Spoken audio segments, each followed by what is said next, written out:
And we begin with a prayer at this moment. So let us begin in the name of the Holy Trinity, Father, Son, and the Holy Spirit. Amen. Holy Father, you who are all-knowing and wise, teach us your ways. We seek your wisdom and insight. We want to have knowledge and understanding. We want to grow in spirituality and in connection with you, so that we can walk the path you lay before us, knowing right from wrong, protecting against temptations and deceit. Fill us with your knowledge and wisdom, that we may walk straight the paths before us. Prepare us for your coming. Prepare our hearts to welcome you. Prepare us to grow more and more in love of you. This prayer we make through your most holy name, Jesus our Lord. Amen. So, once again, good afternoon and welcome. And may I now ask Sister Brahmadin to just brief us on this evening's presentation.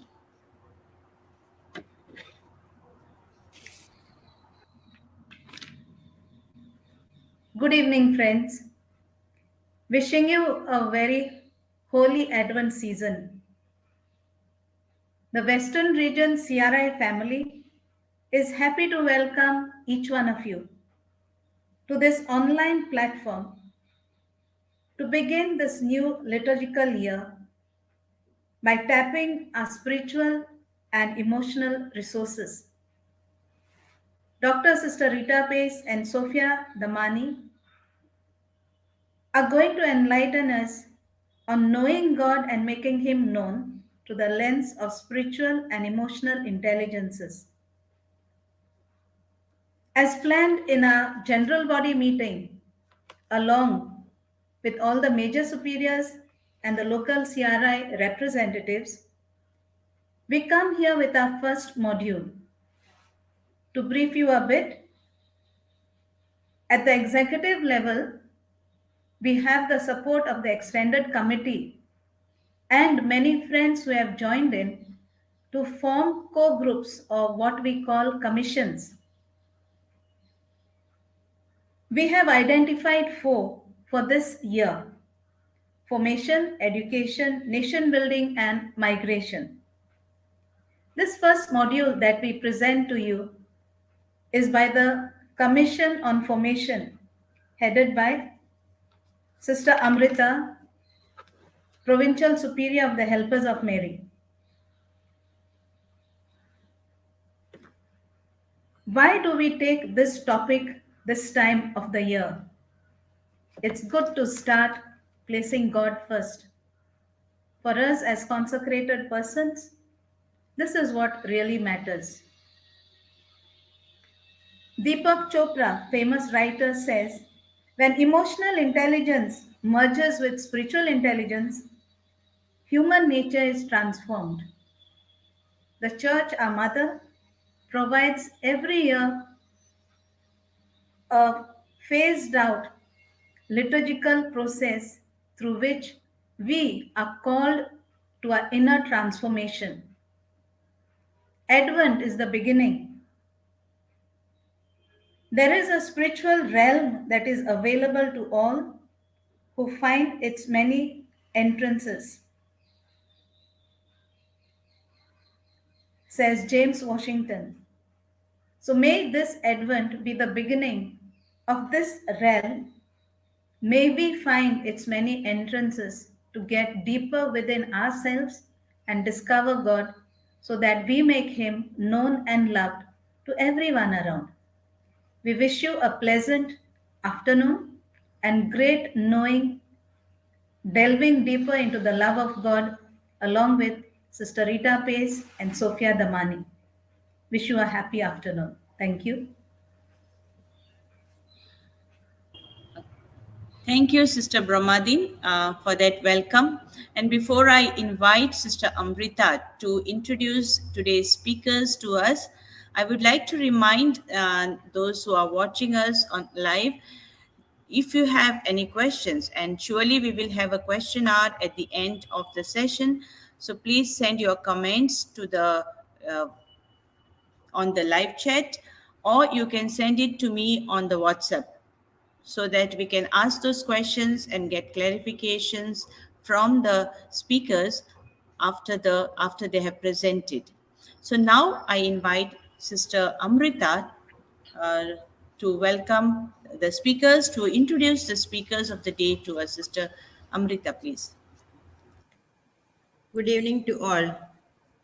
On behalf of Reverend Sister Brahmadin, the Western CRI President, Executive and Extended Committee members, I extend a warm welcome to all, especially today's resource persons, Dr. Rita Paes and Miss Sofia Dhamani.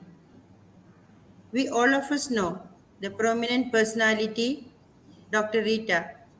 She is a member of DHM congregation and a seasoned religious, having 65 years of religious life behind her. For 18 years, she has been the principal at various educational institutions of DHM. At present, she is the director of prestigious Nirmala Institute of Education, Goa. She has done her doctorate on the thesis Empowerment of Women. Today, she will enlighten us how we can know God and making Him known through the lens of spiritual intelligence and emotional intelligence. We extend a warm welcome to Dr. Rita. I'm also happy to introduce Miss Sofia Dhamani, the second person of the day. Miss Sophia holds a baccalaureate in arts in psychology as well as Master of Science in counseling psychology. As an expert, she worked as a college counselor in Nirmala Institute of Goa, counseling psychologist in Wellness Counseling Center, Goa, and a trainee counselor in Karnataka. She has handled various professional projects and conducted professional trainings. To add to it, she is a fluent in English, Hindi, and Gujarati. Once again, a hearty welcome and all the very best to you, Dr. Rita and Miss Sophia. We are eager to listen to you. The floor is yours.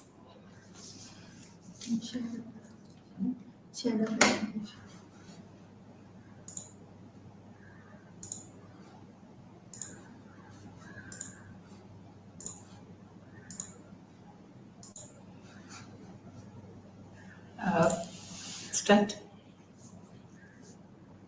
Good evening, everybody. I'm sure some of you must be saying, why did we have to cut short our siesta to attend something like this? But I hope this will be as invigorating and enjoyable as it can be. Why did we take the title of this webinar as Knowing God and Making Him Known through the lens of spiritual intelligence and emotional intelligence? The purpose is that only when we experience God and are driven by a particular power or energy to make Him known, can we be using our lives in a very rich way. But sometimes we get stuck on being spiritual and we really don't know what that means. So I would like to say that God has created us with many gifts, many special graces, which are to be put at the service of the world. He has given us intellectual intelligence, emotional intelligence, and spiritual intelligence. For years, the focus was only on the intellect. and everybody was striving to develop intellectual intelligence. And so, therefore, education, all kinds of courses to develop the mind, to develop your thinking, to develop your intellectual capacities. It's only lately that we began to realize, not so lately, that we began to realize that the intellect or intellectual intelligence is not the only thing to manage, to navigate through life in an efficient and effective way. And so a whole lot of theories came up on emotional intelligence. And the third thing, spiritual intelligence. Just with intelligence and emotional intelligence, there was something missing basically. And so, therefore, the spiritual dimension of the human being became very important. And perhaps, if we look at what is happening today in our world, we had great intellects developing the atom bomb, but the spirit that would unite them to the rest of humanity was lacking. We had people who were able to have emotions and express them, but perhaps they didn't know how to express them in the best possible way. And so, therefore, we begin to realize that we are total human beings made up of intellect, intellectual intelligence, spiritual intelligence, and emotional intelligence. Because our God is wholeness Himself. And therefore, God has made us in His image and likeness. I always liked this quotation: the glory of God is the human being fully alive. And a person fully alive is aware of his or her rootedness in God. There is nothing that we can do without being rooted in God. And what does rootedness in God mean? It basically means going back to our source, to where we have come from and to where we are going. And to believe that that God is the source and the end of all our striving. What do we mean by spiritual intelligence? This is a story that I like and that has given a powerful insight to us and an equally challenging invitation. Here goes the story. Once upon a time, Abba Lot went to see Abba Joseph. He said, Abba, as much as I am able, I practice a small rule, all the little fasts, some prayer and meditation, and remain quiet. What else shall I do? To which the old monastic stood up and stretched out his hands toward heaven, and his fingers became like 10 torches of flames. And he said, why not be completely turned into fire? Does this echo within us? We keep our rule, we practice a little fast, sometimes in Lent and sometimes through the year, and we do our regular meditation. And then what? Today, what we need are men and women on fire, because the world needs such people. Developing and nurturing spiritual intelligence will help us to become God's searing presence in the world. We cannot but be that. Otherwise, I think we are wasting our time. I have often wondered what being spiritual really means. The meaning has eluded me for many, many years. I only remember being deeply wounded each time I was told I was not spiritual. That was the first step in deformation. But over the years, I have come to understand, as I grew in age and hesitate to say in wisdom, I hope I have, that being spiritual means being fully alive. What is spiritual intelligence? Spiritual intelligence is an internal ability related to mind and spirit and its connection to the world. We cannot but help being situated in the world, and therefore our only option is to be connected to the world and not to remain in a world that we have created for ourselves. It is also the ability to see and acknowledge the spiritual aspects of the self, the others, and their interconnectedness. All of us have the spiritual power within us that comes from our rootedness in God. But it's also important for us to remember that others too have this dimension, the spiritual dimension, and that all of us, from whatever walk of life, from whatever religion, from whatever status we come, are interconnected. It is a self-consciousness that enables us to go beyond the ego, which is closest to us. It's always I, myself, and me. And sometimes when we get up in the morning, the first thought is, what am I going to get today? And we need to explore the deeper layers of potential hidden within us in order to live better lives. If only we could look as we gaze on the God of wonder to the wonder in our own lives, life would have been so much more interesting and challenging. Spiritual intelligence enables us to draw knowledge from the richness of our hearts and the universe.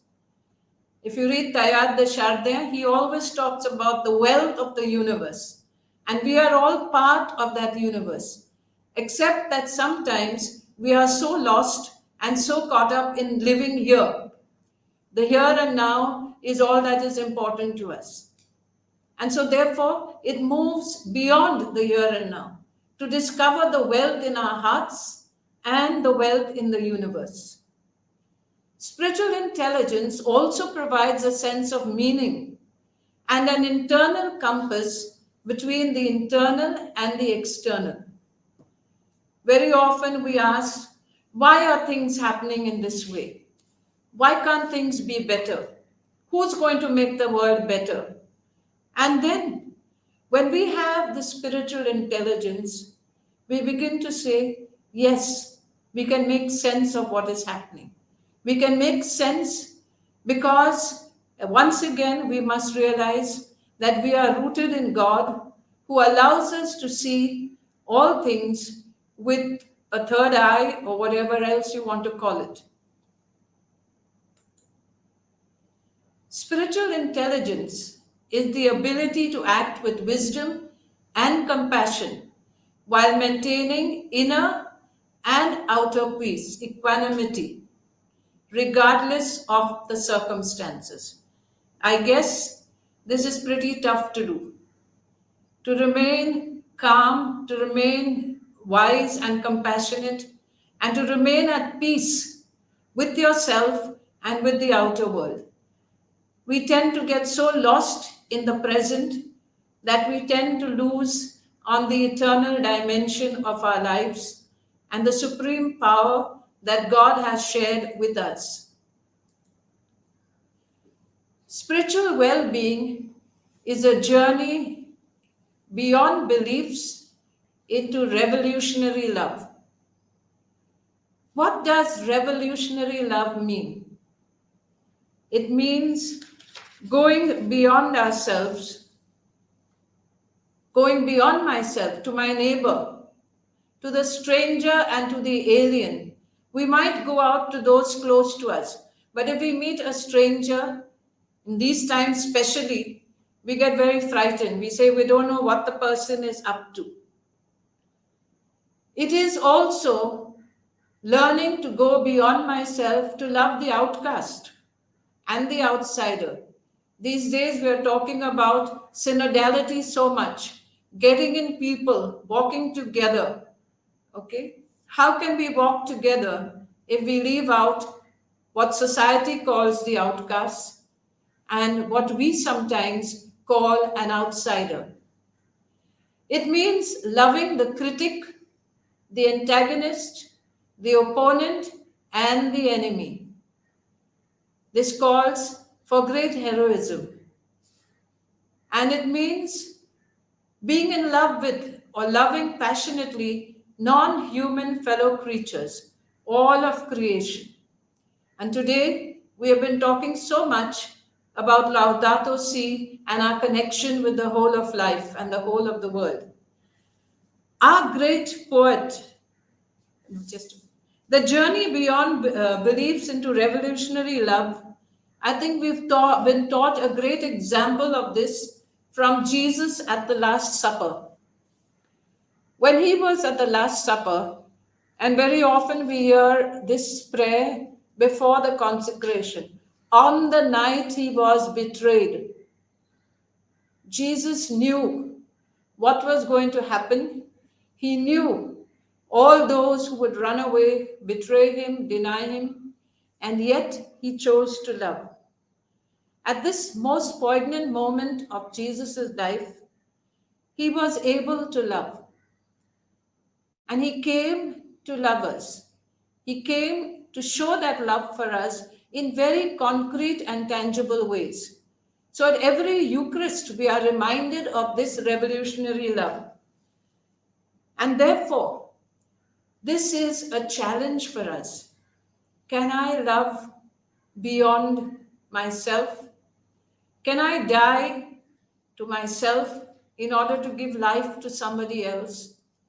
That will make us be a searing presence in the world. Because the world is saying, an eye for an eye and a tooth for a tooth.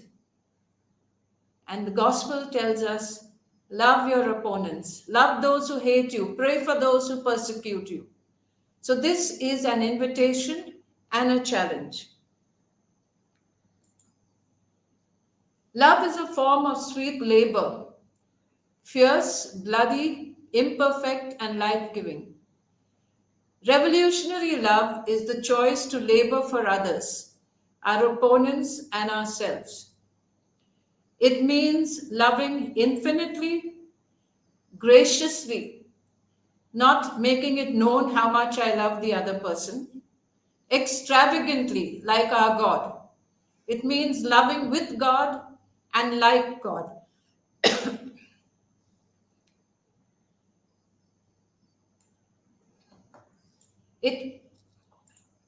It means letting divine love fill me and flow through me. We spend hours in prayer, in meditation, in common prayer. If it's not an experience where we see or where we really experience divine love filling us, it might just be empty words. It might just be a futile exercise. And so letting divine love fill me makes us passively dependent on God's power within us so that we might be active in letting his love flow through us. It is an expression of the heart and does not depend on the merit of the other. In other words, so-and-so is good to me, therefore I will love her. Or so-and-so has always been hurting me, therefore I'm doing a great favor by loving her. No, it is an expression of the heart irrespective of how the other responds to me. We are all in the process of becoming.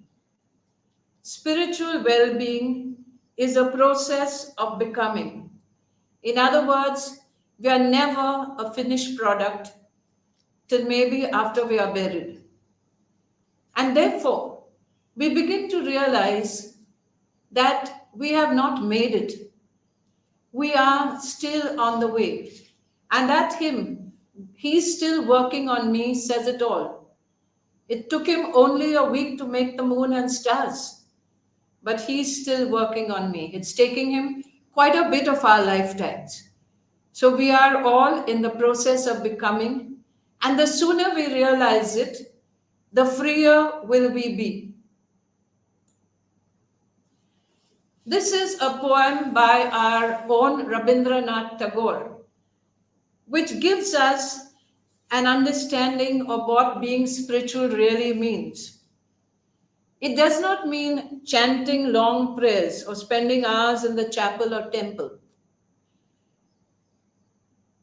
It means sitting before the Lord, but making sure the whole world is there with us. He says sometimes we sit with our lids half shut, and sometimes with our eyes fully closed. So, this poem, leave this chanting and singing and telling of beads. Whom dost thou worship in this lonely, dark corner of a temple or a chapel with doors all shut? Open thine eyes and see thy God is not before thee. He is there, where the tiller is tilling the hard ground, and where the path maker is breaking stones. He is with them in sun and in shower, and his garment is covered with dust. Put off thy mantle, and even like him, come down on the dusty soil. Deliverance? Where is this deliverance to be found? Our Master himself has joyfully taken upon him the bonds of creation. He is bound with us all forever. Come out of thy meditations and leave aside thy flowers and incense. What harm is there if thy clothes become tattered and stained? Meet him and stand by him in toil and in sweat of thy brow. So we are being invited to go beyond our comfort zones. We are used to hearing that word, to where God really exists, among the poor, the humble, the downtrodden, and where he exists among us. Another important dimension of spiritual intelligence is mutual respect. It is the only possible foundation for a free, just, equal, and responsible society. Vatican II taught us long ago, all peoples comprise a single community and share the same origin. For God made the whole human race to live over the face of the earth. One also is their final God, their final goal, God.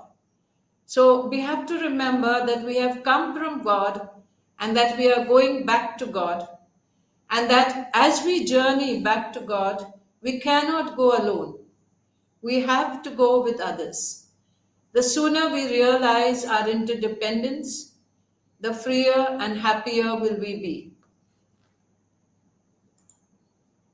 Spiritual intelligence will lead us to freedom from the need to promote ourselves and to recognize that we are deeply related, that the universe is our home, and that we can be safe at the deepest level of our being.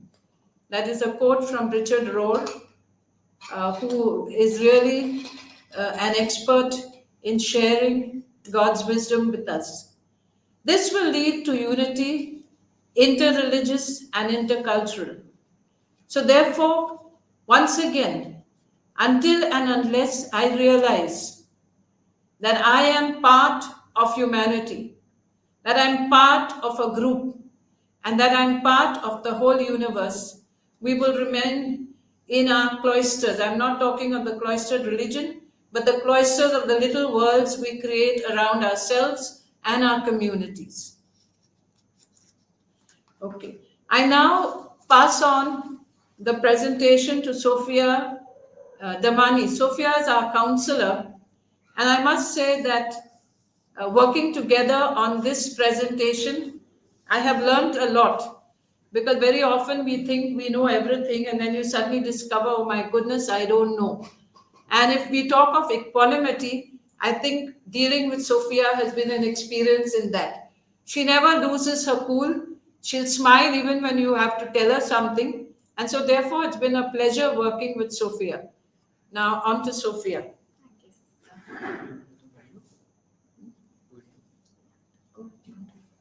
Can you be Hi everyone. Let's take a 2-minute break so that we can shift our presentations. Meanwhile, you can just have some water, walk for a while, but let's be back in 2 minutes. Video now or later? Which video? In the No, at the end. Okay. Okay. So, Sophia, I'll move on. yeah, thank you. Go, Sajid. Come here.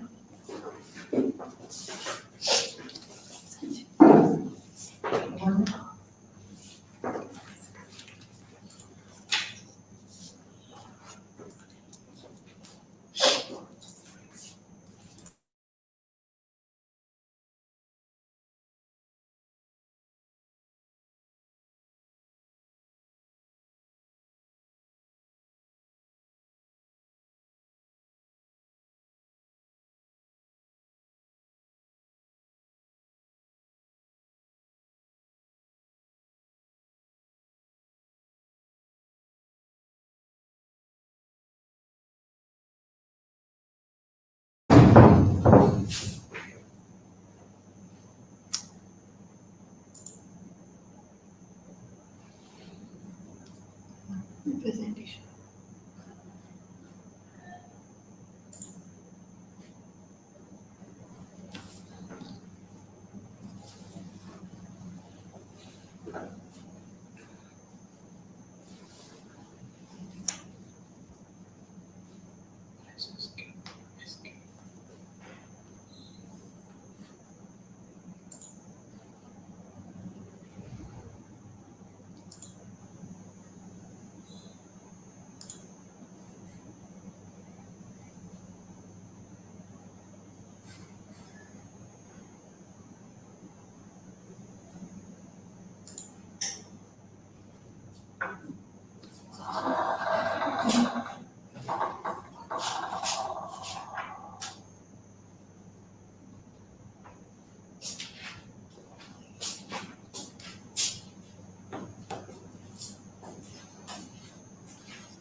Can you all see the screen? Can you all see the emotion wheel?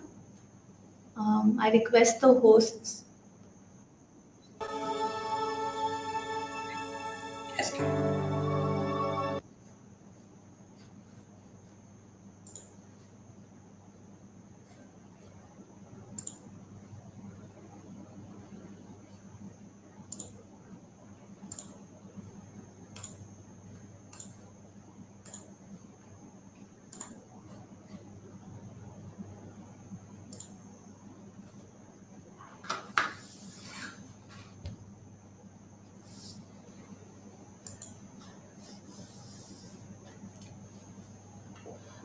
Okay. Can we resume? Is that okay with everyone? Can you all hear me? Just want to confirm with the hosts.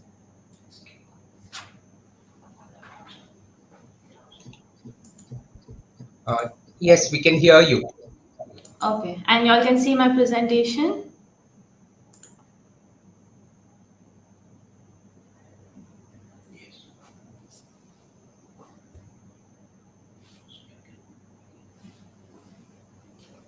Okay, perfect. Okay, good afternoon, everyone. It's really nice having you all here. So, I shall talk about emotional intelligence. Before we dive in, this is an emotion wheel that I very often use in my therapy. Let us first identify how are you all feeling right now. Identify an emotion that you're feeling right now, and since this is on YouTube, you all can put it down on the comment section. How are you feeling right now? Look at the inner circle: surprised, bad, fearful, angry, disgusted, sad, happy, and then look at the other emotions under each category and try to identify exactly how are you feeling right now. It can be one, two, three, or multiple emotions that you're feeling right now. Let us try to identify an emotion that you're feeling right now and put it on the comment section on YouTube.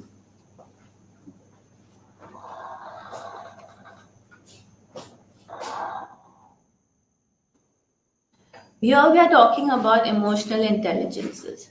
One of the major prominent theory of emotional intelligence is by Daniel Goleman. But I thought, like, since we are making a connection with spiritual intelligence, I should take this theory over here, the cross by EQ hierarchy. As you all can see, that the foundation of this hierarchy is self-awareness, and this is constant with every emotional intelligence theory, be it by Goldman also. He puts a lot of emphasis on self-awareness. Why do you think, why is self-awareness so very important? Let us reflect. Okay, I have a question for you. In your everyday lives, when things go wrong, when there is a conflict, when there is a difference, do you focus more on yourself or on other people when things go wrong?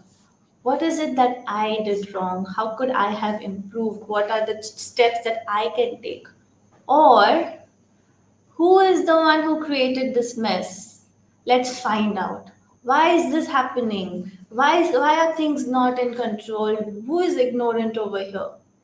So is it self or is it others when things go wrong? It's something for you to reflect on. It is a common habit to focus on the faults of others or blaming others when there is a conflict happening. Who is the one who has made the mistake? Who is the one who is being ignorant? It's a very common habit, it's a pattern. We need to break that pattern. How can we break that pattern? You focus on yourself. It's not just what opinions, what perspectives I have in that situation in times of a conflict, but what are the things that I am doing? What are the actions that I'm taking that is making things worse? Or what can I do right now in this particular situation to decrease the tension? How can I bring that inner peace in me, at the same time reflect it on the people around me?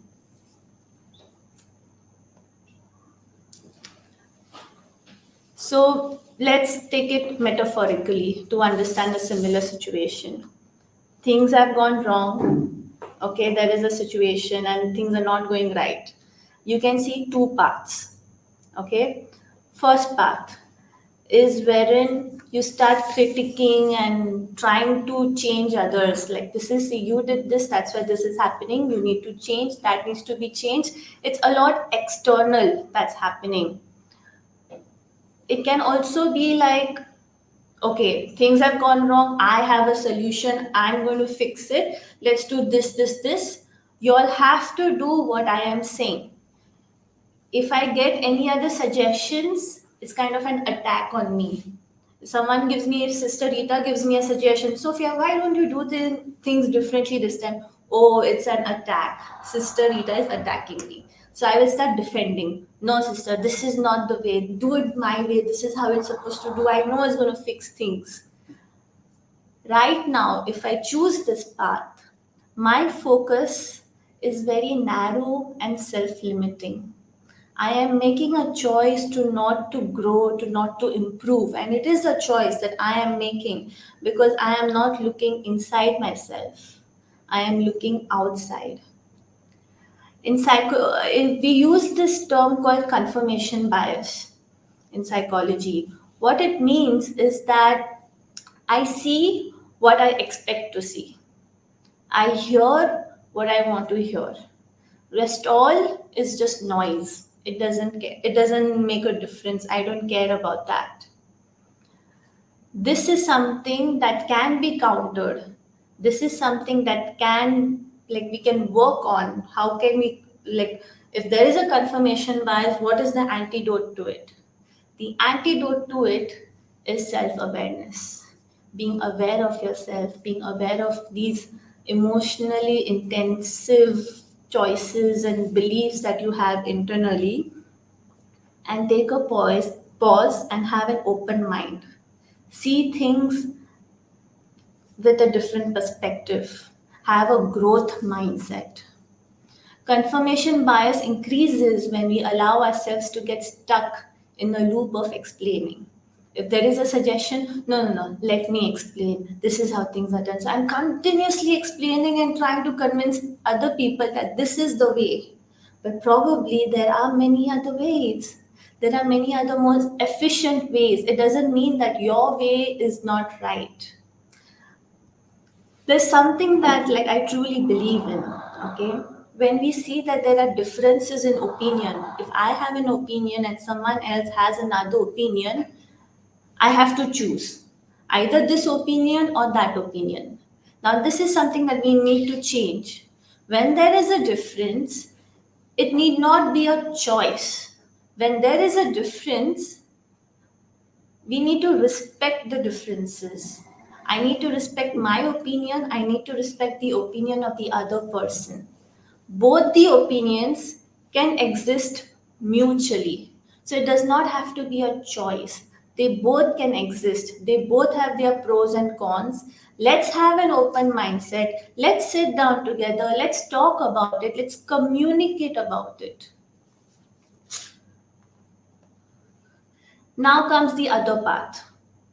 Okay, the other path that I can choose to take is that when there is a conflict, when things are all around the place and you don't know what to do, it's a chaos, it's overwhelming, and there is this emotional intensity inside of me. Oh my god, I need to do something, I need to do something, I need to solve this situation. And your emotions are so intense. At that point, you just sit, take a pause, take a deep breath, maybe have some water. Right now, what is happening is your mind is fogged. You cannot see the path because of the fog. What you need to do is take a pause, let the fog settle down so that you can see things more clearly, so that you have more clarity, so that you can make wise decisions that you do not regret in the future. That's why never underestimate the power of taking a pause. It is very powerful, it is very important, and we must do it more often. When we do not take the pause, what happens? We often end up blaming people. I did my thing, what I wanted to do. She was the one who messed things up. She was the one who was ignorant. She was the one who didn't help. That is when the blaming happens. At least from my personal experience, I for surely know that in times of conflict, when there is distress, blaming does not do any benefit. All it does is harm. If I stick with blaming the other, if I believe the problem is completely or even primarily outside of me, then the power to change lies outside as well. And giving my power to the external circumstances, to the external person, that it is up to you now. That is what blaming does. Now, the thing is that you cannot change how the other person is, you cannot change the circumstances, very little that is in your control. But you can definitely change the choices that you make, your internal power. Your power to take a pause, think wisely, communicate things well, problem solve things rather than to add things up and make it worse. This can only happen if you are mindful, if you're aware that the power lies inside of you, if you are self aware that you have the resources, you have the capability to make the situation better. Instead of looking for a solution outside, look inside. Jesus says, "Listen to me, everyone, and understand this. Nothing outside a person can defile them by going into them. Rather, it is what comes out of a person that defiles them. Nothing external can ruin you. The only thing that can ruin you, can devastate you, is what is inside of you." Very small, superficial example I can tell you. If I tell you, I look into your eyes and tell you that you are stupid, okay? Now it is up to you whether you want to take my comment and you want to believe in it. And you say that, yes, Sofia told me I'm stupid means I'm stupid. Or you tell yourself, no, I'm not. There is a misunderstanding here. I am self aware. I am aware of who I am. I am aware of my intentions. I am not stupid. There may be a misunderstanding. Let me go and speak to Sophia. So, the only thing that can ruin you is yourself, how you perceive yourself, what do you feel about yourself. Gandhi's perspective. We all know Mahatma Gandhi. He had differences when it came to social political scenarios in India during the British rule. There were differences, very evidently. What did he do? He still chose to start with himself, even though much of the problem clearly lay outside himself, which was the socio political scenario at that time. He still chose to be the change he wanted to see, and in doing so, created a mass movement in the face of life threatening force. He calmed himself, overcame his fears, and helped a nation do the same. I think it was the first slide when we had IQ, spiritual intelligence, and emotional intelligence. And down I had put a caption which says that if you add IQ, SQ, and EQ, that is intellectual intelligence, spiritual intelligence, and emotional intelligence together, you create a foundation of success to last. Not just success, but success to last.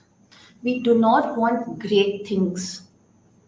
Do not aim for great things. Aim for good things that will last. Aim for good things that has some consistency, that has stability. A consequence of this will be great things. Mahatma Gandhi, he did small things, but good things, and he made sure that they were consistent, they aligned to his value systems, that is going to last. And then that created a ripple effect. That is when the whole nation came together. It was just a dandy march, it was just a walk. But no, it was revolutionary. We still talk about it because he did good things that were meant to last. A consequence of it was a mass movement, which is definitely a great thing. To change a system, one still has to start with the self. Mahatma Gandhi changed the whole system, but he started from self. When we talk about system, it can be anything. It can be your own relationship with yourself. It can be your family system. It can be your neighborhood. It can be your society. It can be your church. All of these are systems. If you want to see a difference in the system, it has to start with self awareness.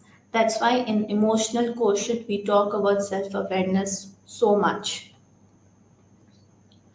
Whatever situation you are in, you have more influence over yourself than over anyone else. You have the power to make the choice. make it. Do not give that power to somebody else. It always starts from self. How do you focus on self? So many times I've already said it starts from self, it starts from self. How do you do this? It's so abstract, right? That's why we have this theoretical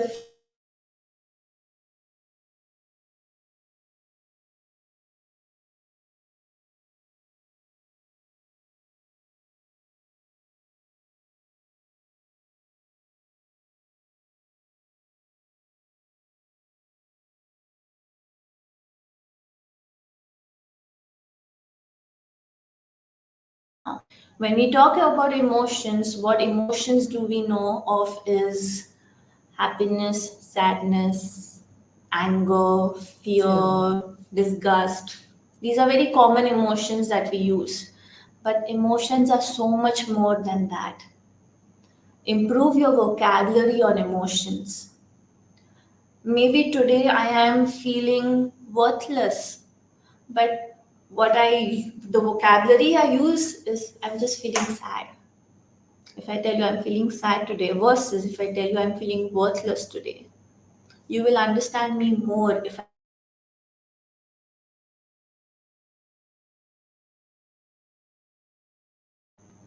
So being able to identify what exactly you're feeling is very important so that we can build on that.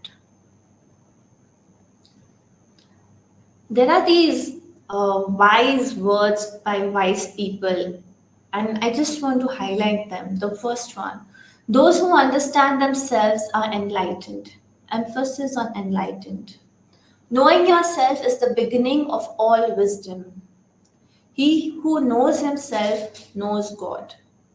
Now, if you all notice, if you all are mindful, that all of this has to do with knowing God and making Him known.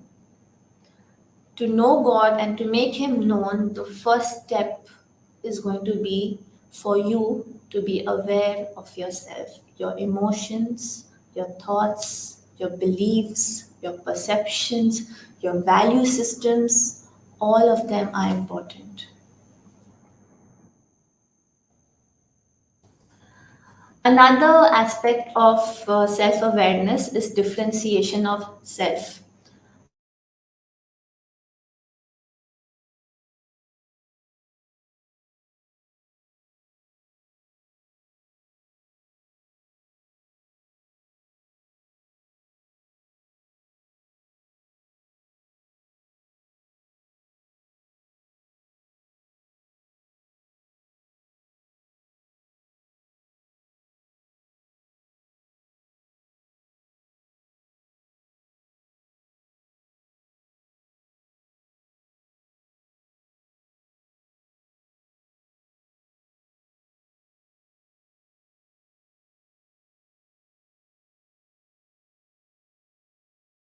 So fused, emotionally fused to what other people will think that you do not make the most of your potential.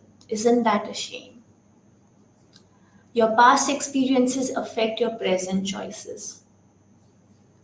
Maybe the first workshop or the first webinar that I conducted, it was awful. It went terrible. Should that be the end of my professional journey? Should I not be conducting future workshops and webinars? Actions and decisions are only based on emotions without reasoning. Or if I do this, it's going to be the end of the world. Is the world really going to end? I don't think so. It may be an opportunity for you to learn, but I don't think the world is going to end for sure. So when you're fused, your reason, your logical ability is also compromised. Then, on the other end of the spectrum, we have differentiation of self. I am able to differentiate self from others. I may have certain opinions, I may have a certain set of value systems that I'm very strong on. And say, Sister Rita has her value systems that she is strong on. Now it's not that okay, Sister Rita is my senior, I work for her. It doesn't mean that I have to do exactly what Sister Rita says. No, I have to respect her perspective, her opinions, from where she's coming from. Definitely I respect that, but at the same time I have to respect mine also, from where I am coming from, my roots. So I'm able to differentiate that. Calm yourself even when the intensity goes up. When, even in this professional space, working in this college, a lot of things happen, and like sometimes like, oh my god, this is a mess, I don't know what I'm going to do. Like when we're having classes or workshops or even conferences, so many things go wrong, but you have to keep your calm there. Do not let what happened in the past affect you, what you are doing right now. I may have had a few bad workshops in the past, but it was a learning experience for me. I am still sitting here a little out of my comfort zone, but due to sister's encouragement, I'm still sitting here talking to you all. So do not let the past influence your present choices. Let you learn from them, but it should not make you stop. Separate thinking and feeling. You think and you feel. Your thoughts are giving you an input. Your emotions are also giving you an input. Again, it may be opposite inputs, but it's not that you have to make a choice either to be logical or emotional. It can be an amalgamation of both. You can fuse them together. Now that was self-awareness. Now let's go one step ahead and talk about empathy. Empathy is all about tuning into others. Empathy depends on self awareness. Like you see the pyramid, the foundation is self awareness. On top of that, we have empathy.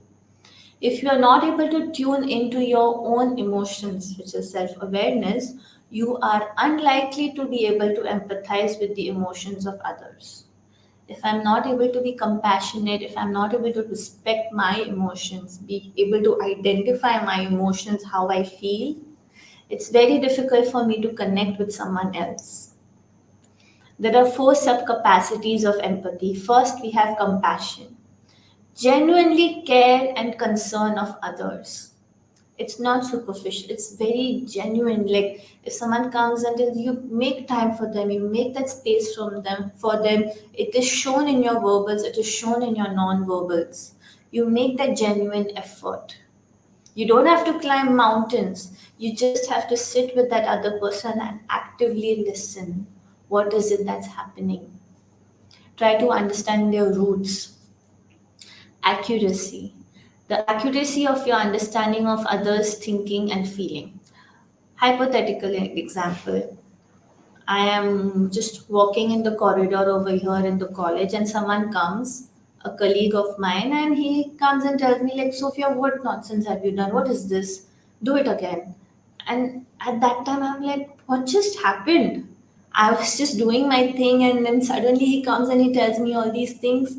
Now, what is the accuracy of this transaction that happened, this communication that happened?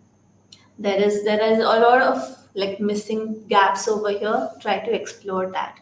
What is he talking about? From where is he coming from? Did he have a bad day? Is there a misunderstanding? Maybe later, when my the fog in my mind calms down, I go and speak to him. So what just happened? Can we like talk about this? Like, I want to improve. Like, let's sit and discuss about it, and let me, listen to me. I will listen to you, and let's figure this out. So accuracy is also important. Sometimes some things just trigger us, and then you're emotionally intense and like, how dare he speak to me like that? No, take a pause, take a deep breath, drink some water, and try to understand what is really happening. Open minded, respecting differences, agree to disagree, mutual existence. Differences can mutually exist. It doesn't have to be a choice, this or that. There is gray area, so be aware of that. Interaction. Let other people know your compassion, understanding, and open mindedness. Especially in a workspace, I make it very clear that I have these goals, I have this purpose in this institute.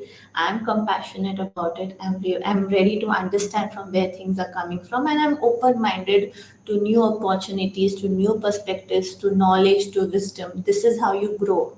So, have that interaction. Let other people know that what is your intention, what is your purpose, what is your value system, rather than having any misunderstandings. Communicate it to them.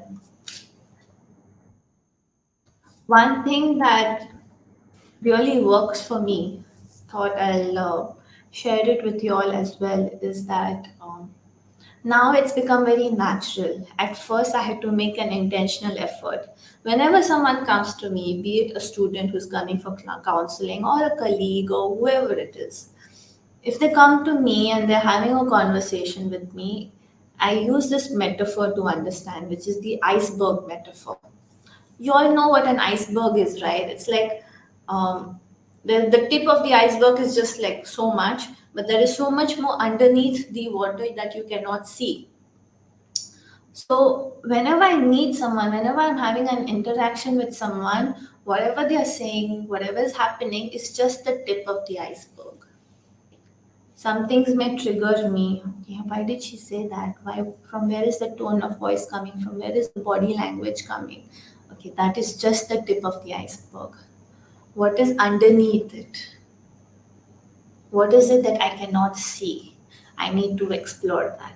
So I just keep that in mind so that that emotional intensity and that impulsive behavior is not there, so that misunderstandings are not there, so that assumptions are not there.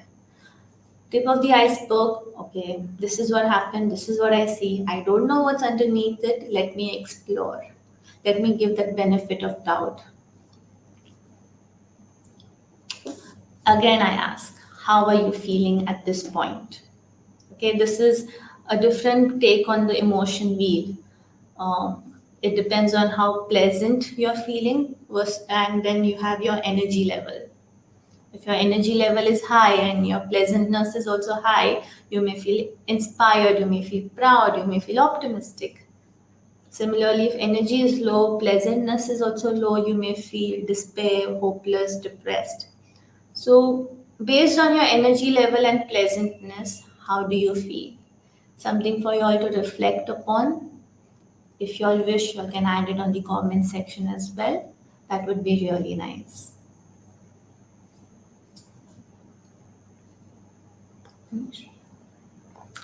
The last one. Now, this is the pyramid, the tip on top.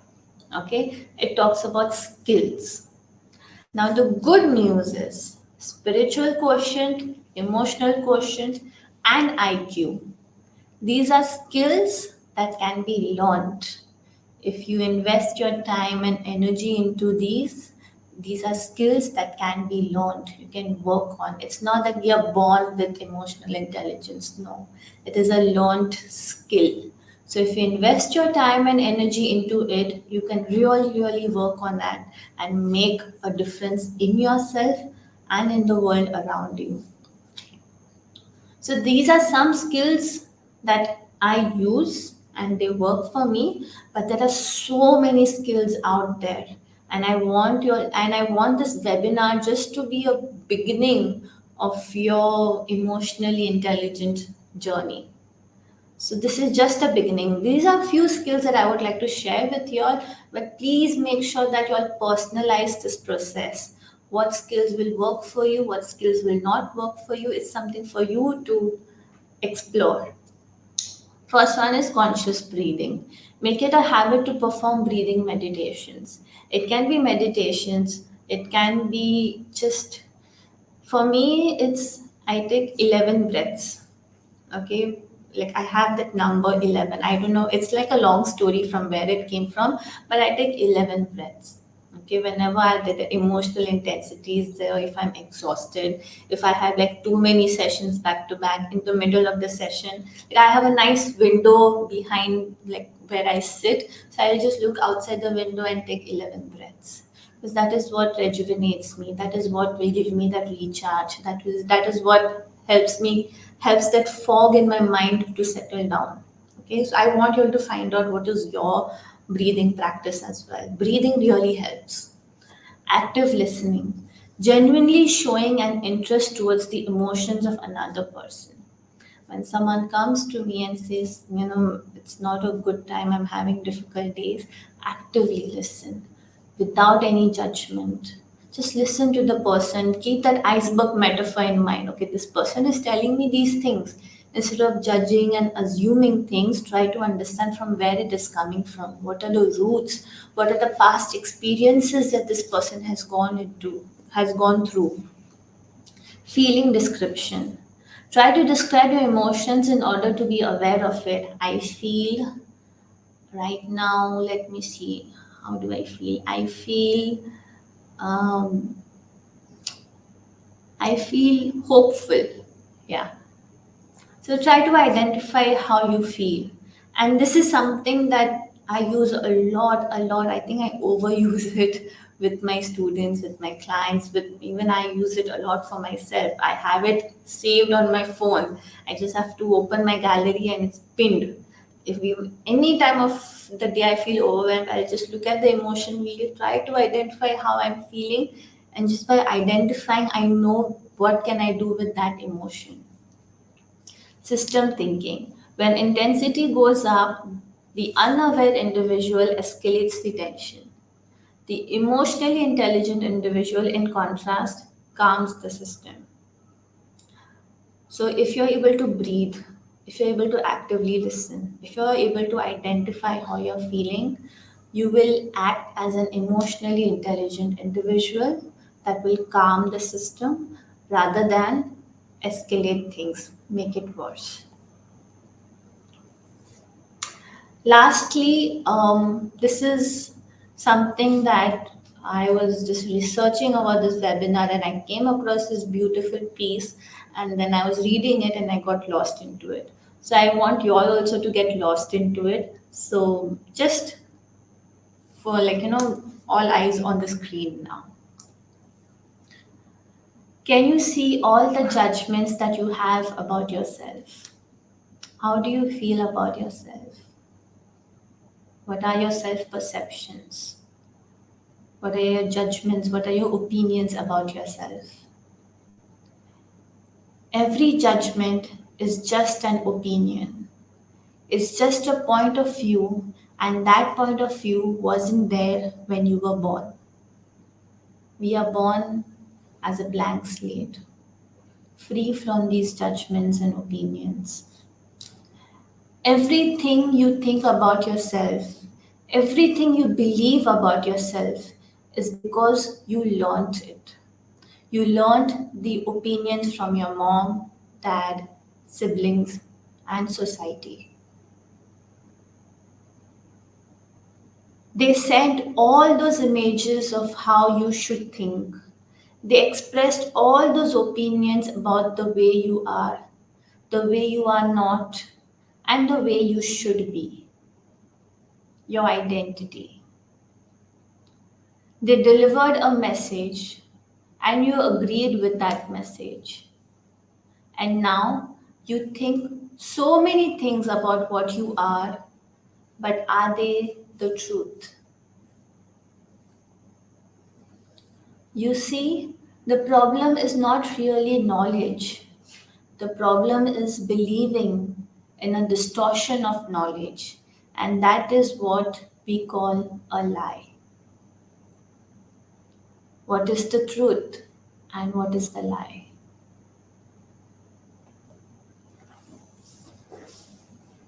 This is a question for you.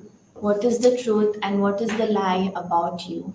If you have potential, if you feel that God has created a mind that that has a purpose in life, go for it. You never know, intentionally, unintentionally, you may create that ripple effect. Your neighbor, a small girl who comes to the church, may just see you and get inspired from you and may make another, like, they may make a difference in the world. You never know. So do not stop fighting for yourself. keep going. And I feel that is how you will know God and you'll feel that connection with Him.